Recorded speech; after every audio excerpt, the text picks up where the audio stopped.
মানুষগুলো কান্নাকাটি দেখে। ওনারা আমাকে কথা দিয়েছিলেন, টিচার আপনার কথা দিয়েছে, আপনি কান্নাকাটি করবেন না। আমার সাথে তখন রেগুলার কথা হইতো, টিচার আপুর সাথে সালাম সালাম সাথে। ওনারা আমাকে বলছে, আপু আপনারা আমাদের সাথে যদি থাকেন ইনশাআল্লাহ আমরা যে কোনো মুহূর্তে যে কোনো টাইম আমরা ওনাদেরকে নিয়ে আসতো। আমার আপুরা আমার ভাইয়েরা ওনাদের কথা রাখছে। এরকম একটা দল যদি স্ট্রংলি থাকে আমাদের বাংলাদেশের উন্নতি করতে কেউ কিন্তু ঠেকাইতে পারবে না। আমাদের বাংলাদেশের উন্নতি কিন্তু কেউ ঠেকাইতে পারবে না। খুলি হাসিনা ব্রিটিশ সরকারকে যেরকম আমরা দেশ ছাড়া করেছে, আমি বলেন আমার হাজবেন্ড বলেন আমার জুলাই যোদ্ধা ভাই বোনেরা বলেন, যেমন ওনারা দেশ ছাড়া করেছেন, দ্বিতীয়বার যদি কোনো সরকার যদি ফ্যাসিবাদী হয় শেখ হাসিনার মতো হয় তারা উচ্ছেদ করতে আমরা 2 মিনিট চিন্তা করবো না। আমরা কিন্তু তার রাজপথ থেকে হাসিনা 5 মিনিটের মধ্যে পালাইছে, কিন্তু আগামী সরকার যিনি আসবেন চাঁদাবাজ টেন্ডারবাজি আমাদের মা বোনদের উপর অত্যাচার করবেন, দেশের ঠাকুরের উপর অত্যাচার করবেন, আমরা কিন্তু তাদেরকে ছেড়ে কথা বলবো না। আমরা কিন্তু তাদেরকে ওই শেখ হাসিনার মতো 5 মিনিটের মধ্যে পালানোর সুযোগটাও কিন্তু দিব না। আমরা চাই আমাদের যে ইয়াং জেনারেশন যে ভাই বোনগুলো আছে, আপনারা তো ভাই অনেক বছর খাইছেন, এবার একটু রেস্ট নেন না, বয়স অনেক হয়েছে।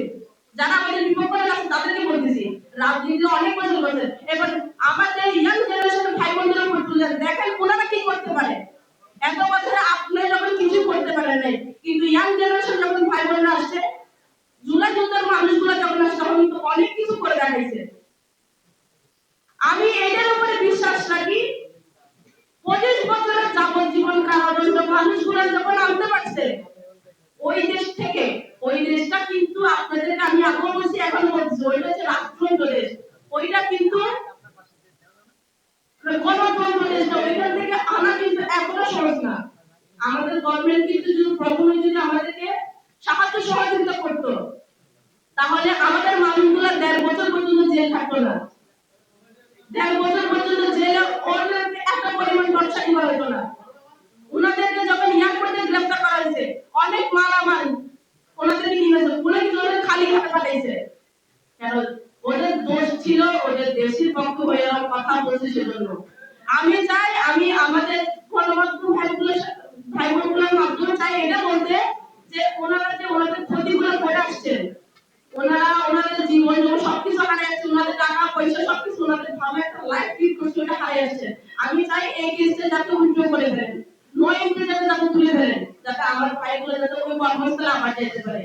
যারা এখন আমাদের প্রবাসী ভাইরা আরো আছেন যারা আন্দোলন করছিলেন তারা যাতে নির্দ্বিধায় বাড়িতে আসতে পারে, তারা কিন্তু এখন কিন্তু এইটার জন্য কিন্তু আসতে পারছে অনেক আতঙ্কে অনেক ভয়ের মধ্যে আছেন।